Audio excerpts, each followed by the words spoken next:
It's actually amazing what's been happening to me. I don't need the Zohar. I don't need the Medrash. I read the Torah to refresh my memory. And that's what it's supposed to do, actually. I don't need the Talmud to bring down these ideas.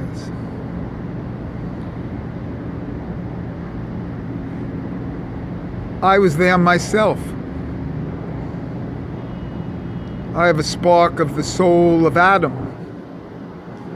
Actually, I have the spark of the Nachash, of Hava, and Adam, in Cain. Because I come from the seed of Cain that combined this Nahash, Adam, Hava, and in a certain sense, Lilith.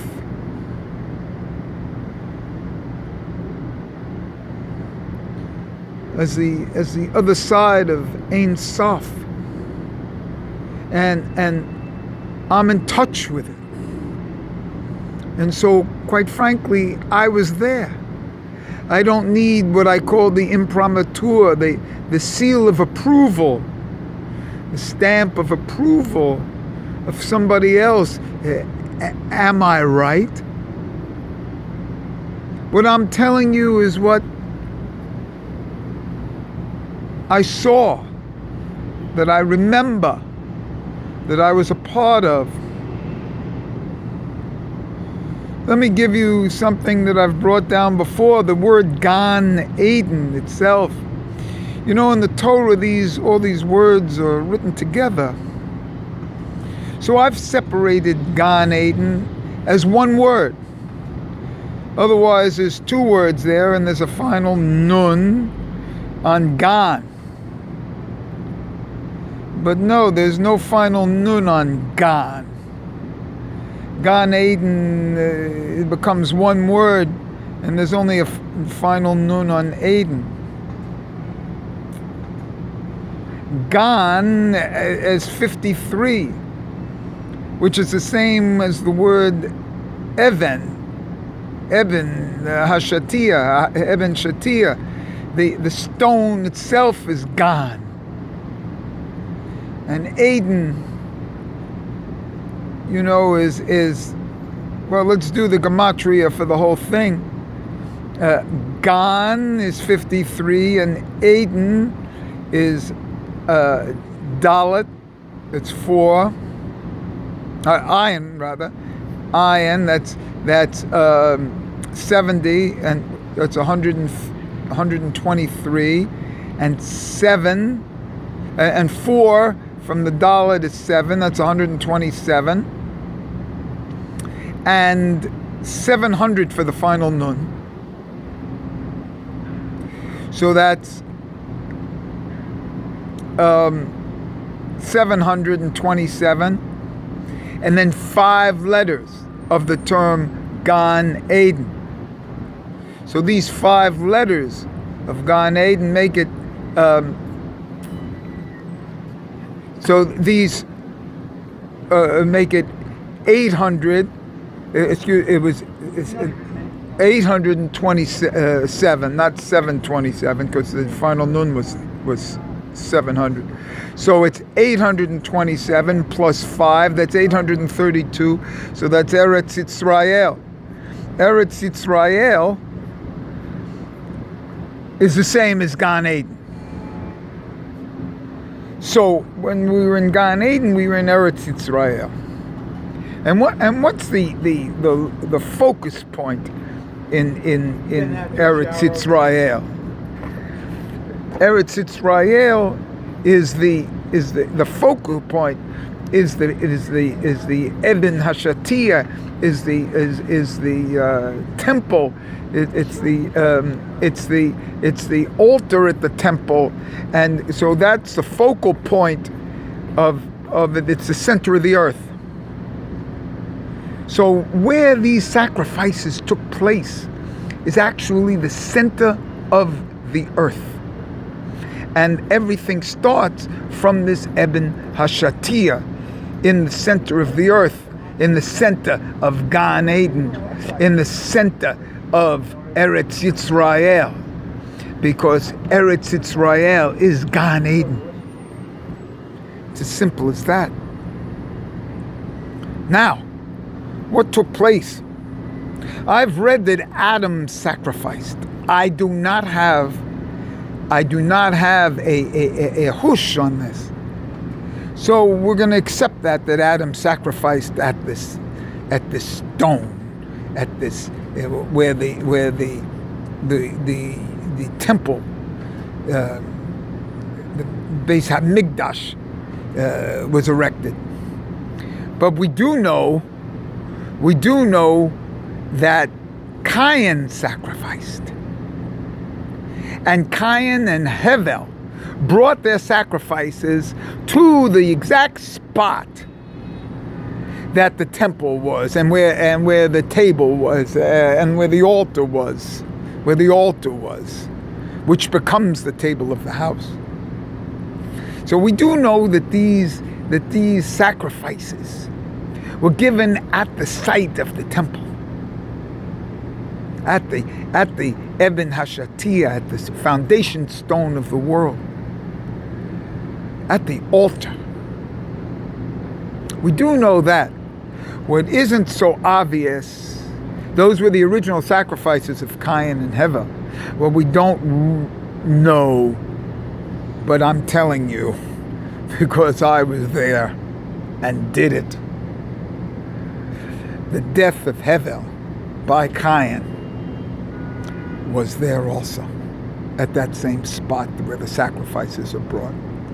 And how did Cain kill Hevel? He killed him by the bites, like snake bites, from his Nahash soul, and his part of his Nahash. And that's brought down as that's how he did. And where was it? At the site of what's called Mount Moriah. Where is it called Mount Moriah? When Avraham did the same thing to Yitzhak and bring him to be killed, but there was a substitution by the angel Michael.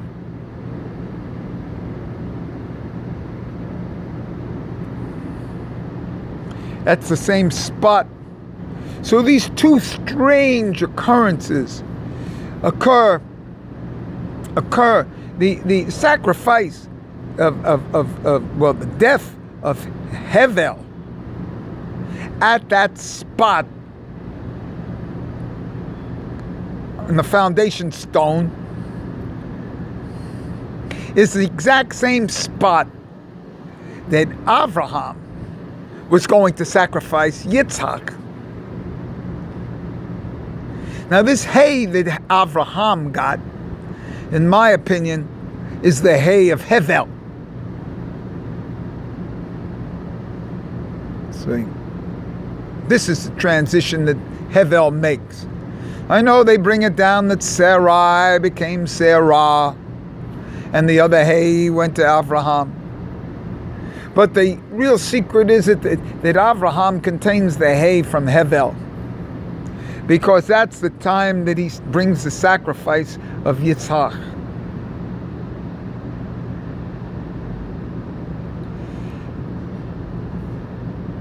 You know, Yitzhak, which is also 208, which is Zadik plus its 4 letters.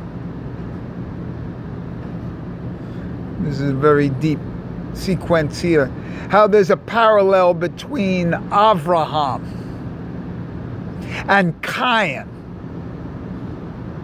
You see, Avraham and Cain have this deep parallel of sacrificing their one the brother, one the son, brought on Mount Moriah at the temple site.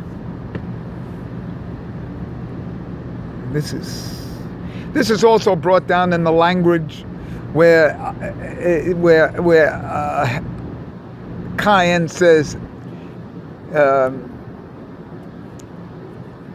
Aleph Yud, and like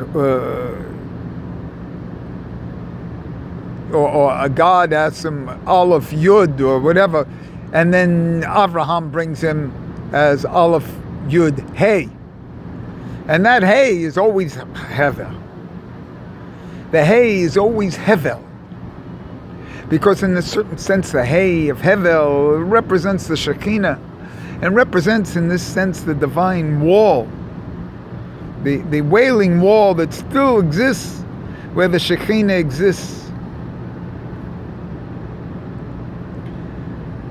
You know, the temple which it's still there, the ground, the sacrifice. But since we move, what happens? The table, the altar, the table becomes the table of the individual's house. This table is my table. The altar is the table in my house where I eat my food. And there's no doubt of this.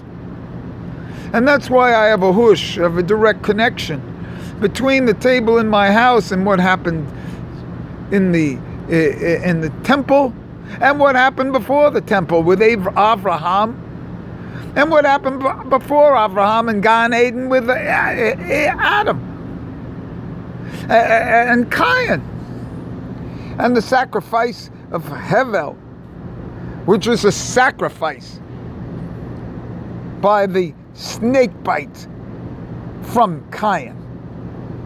The Nahash from Cain died of snake bite. And if you don't think this is deep, I want to know what's deeper. And I'm telling you this. I'm not asking you this. This is with a surety. This is not with question or that I read it in Daf 16, Perek 2, verse this. And Avraham said, no, I heard it. I was there. I did it. You see? I'll be bringing these things down. You know, I was talking about this and then my phone went off. And one of the reasons it went off was that I'm supposed to, in this short video, bring down that idea of Gan Eden as one term. Gan Eden. It's not two terms here. They run together. See? Gan as 53. See? 53. Because Gan otherwise would be 703, and one could figure out a Shabbos there. But no, there's no Shabbos in 53. You see, 702 plus 1 would be a Gan. No, in Gan Eden, there was no Shabbos in Gan Eden. In Gan Eden, there was only a Yom HaShivishi. There was no Shabbos in Gan Eden because these two names were together. Shabbos comes in as a secondary occurrence to a Yom HaShivishi, to a seventh. And this is very deep because I didn't perceive Shabbos in Gan Eden. I perceived the seventh day, but not a Shabbos. And that seventh day comes as a culmination of the letter Tet it comes as a culmination of the sixth, you see, of the Vav into a Zion as a it can be the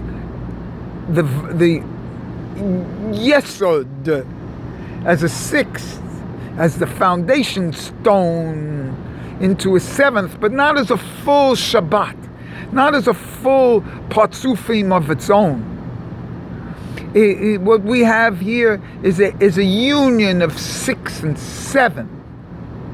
It's more like the letter Het, that has the Yud on the Vav on the right and the Zion on the left, and that together makes a Het, as an 8, and that's the bris. But I don't see the full component of a Shabbos, you know what I'm saying? It's Zeir Anpin and Nekuva. I don't see the full Partsufim of its own. And that's for me the way it was in Gan Eden.